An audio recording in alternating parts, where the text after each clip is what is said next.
गोड्डा लोकसभा से भाजपा प्रत्याशी निशिकांत दुबे केस के सिलसिले में दुमका के एमपी एमएलए की विशेष अदालत में पेश हुए।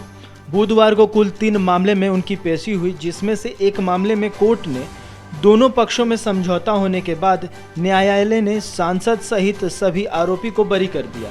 वहीं अन्य मामले में अगली सुनवाई 6 अप्रैल को होगी। आज 3 मामला था माननीय एसडीजीएम साहब के न्यायालय में, जो एमपी एमएलए विशेष अदालत है। उसमें एक मामला था जिसमें कि बाबा बैद्यनाथ धाम थाना में कांड दर्ज हुआ था, जिसमें कि पट्टा समाज के जो महामंत्री हैं उनके और सांसद महोदय के बीच में झंझट बकझक होने की बात जो है सामने आई थी। उसमें माननीय न्यायालय आज मामला कंप्रोमाइज हो गया न्यायालय में। माननीय न्यायालय ने सांसद महोदय को एवं जितने भी अन्य अभियुक्त हैं सभी को बाइज्जत बरी कर दिया। बाकी जो 2 मामले हैं, एक मामला है आचार संहिता उल्लंघन का और एक मामला है आपका उसमें बयान हुआ है, उसमें फाइनली जो है 6 तारीख को हुआ मामला फाइनली सुनवाई होगी और डिस्पोज होगी। कोर्ट परिसर से बाहर निकलकर भाजपा नेता निशिकांत दुबे ने बड़ा बयान दिया है। सुनिए उन्होंने क्या कुछ कहा। विपक्ष के पास लड़ने के लिए कोई दमदार उम्मीदवार नहीं है। मैंने तो घोषणा कर रखा है और मैं आपके माध्यम से घोषणा करता हूं कि यदि झारखंड मुक्ति मोर्चा गोड्डा लोकसभा में कोई उम्मीदवार उतारे तो मैं चुनाव प्रचार नहीं करूंगा। मैं केवल नॉमिनेशन करूंगा और रिजल्ट लेने के लिए आऊंगा। और इस बीच में जो मैं देवघर में बैठा रहूंगा तो मैं किसी के यहाँ चाय पीऊंगा, किसी के यहाँ खाना खाऊंगा, कहीं क्रिकेट खेलता हुआ नजर आऊंगा, कहीं चाय बनाता हुआ नजर आऊंगा। मैं एक चुनाव प्रचार नहीं करूंगा, क्योंकि झारखंड मुक्ति मोर्चा गोड्डा में किसी कीमत पर जो है नहीं लड़। सर, ये तो मान लीजिए कांग्रेस के कोटे में है, तो ऐसा क्यों लग रहा है कि झारखंड मुक्ति मोर्चा भी खड़ा हो? मुझे जो जानकारी मिल रही है कि उसमें चल रहा है। अब कांग्रेस के कोटे से यदि प्रदीप यादव जी उम्मीदवार होंगे तो भी मैं चुनाव प्रचार नहीं करूँगा, क्योंकि उनको मैं 4 बार पटकनी दे चुका हूँ। 5वीं बार क्यों मैं अपना जो है हाथ जलाने के लिए जाऊँगा? मुझे लगता है कि उनकी जमानत जब्त हो जाएगी। इसके अलावा कांग्रेस के कोई उम्मीदवार आएंगे तो शायद मैं चुनाव प्रचार करूँगा। ये बताइए, दुमका में सीता सोरेन भाजपा की प्रत्याशी है और अभी तक झारखंड मुक्ति मोर्चा ने पत्ता नहीं खोला। कितना मजबूत प्रत्याशी साबित होगी सीता सोरेन? इसलिए कि जेएमएम के पास उनके खिलाफ कोई उम्मीदवार नहीं है। मैंने सुना है कि नलिन सोरेन जी और स्टीफन मरांडी जी दोनों ने चुनाव लड़ने से मना कर दिया है। हेमलाल मुर्मू जी की बात पर यदि भरोसा करें तो हेमंत सोरेन जी चुनाव नहीं लड़ेंगे। कल्पना सोरेन जी को मुख्यमंत्री बनना है, क्योंकि चंपाई सोरेन को उनको हटाना है, तो वो गांडे का चुनाव लड़ना चाहती है। तो मिला जुला कर मुझे लग रहा है कि दुमका में भी उनके पास कोई कैंडिडेट होगा। सीता सोरेन कितना मजबूत कैंडिडेट होगी? वो सबकी जमानत जब्त करा।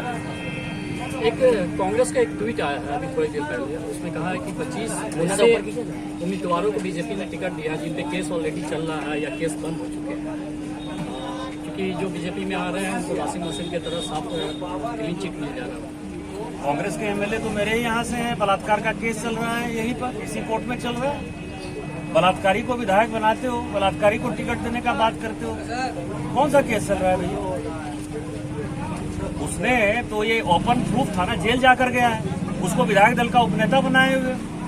किस कांग्रेस वॉशिंग मशीन की बात कर रहे हैं? मधु कोड़ा को जब जेल भेजा आपने, तो मधु कोड़ा तो आपका चीफ मिनिस्टर था ना। राजा को यदि आपने डीएमके के आदमी को जेल भेजा और कनी मुझी को जेल भेजा, जिसके साथ आप चुनाव लड़ रहे हो, तो वो उस वक्त वॉशिंग मशीन था। आप तो जेल जाते हुए आदमी को जो है मंत्री बनाकर बैठे हुए थे। दयानिधि मारन को आपको हटाना पड़ा। लालू प्रसाद को आपने जेल भेजा, हमने थोड़े भेजा। लालू प्रसाद वॉशिंग मशीन था उस पर। जो चोर होगा वो जेल जाए। कांग्रेस को कोई मुंह नहीं है। कांग्रेस अपने लोगों को जेल भेजती है और उसके बाद उससे एक्सटॉर्शन करती है। भारतीय जनता पार्टी चोरों को जेल भेजती है। दोनों में यही फर्क है। जामताड़ा विधायक का भी बयान आया था कि बीजेपी में माता सीता का सम्मान नहीं है। अब जामताड़ा विधायक छोटे भाई हैं, उनके बहुत बात पर उनका दूध भात है। मैंने हमेशा कहा उनके बात को मैं बहुत सीरियसली नहीं। उन्होंने कहा कि गोड्डा लोकसभा से अगर झामुमो प्रत्याशी उतारती है तो वे अपना चुनाव प्रचार नहीं करेंगे। जब उनसे यह पूछा गया कि गोड्डा लोकसभा पर कांग्रेस का दावा है, तो उन्होंने कहा कि झामुमो द्वारा गोड्डा सीट पर दाव किए जाने की बात सामने आ रही है। उन्होंने कहा कि कांग्रेस अगर प्रदीप यादव को प्रत्याशी बनाकर मैदान में उतारती है तो वे अपना चुनाव प्रचार नहीं करेंगे।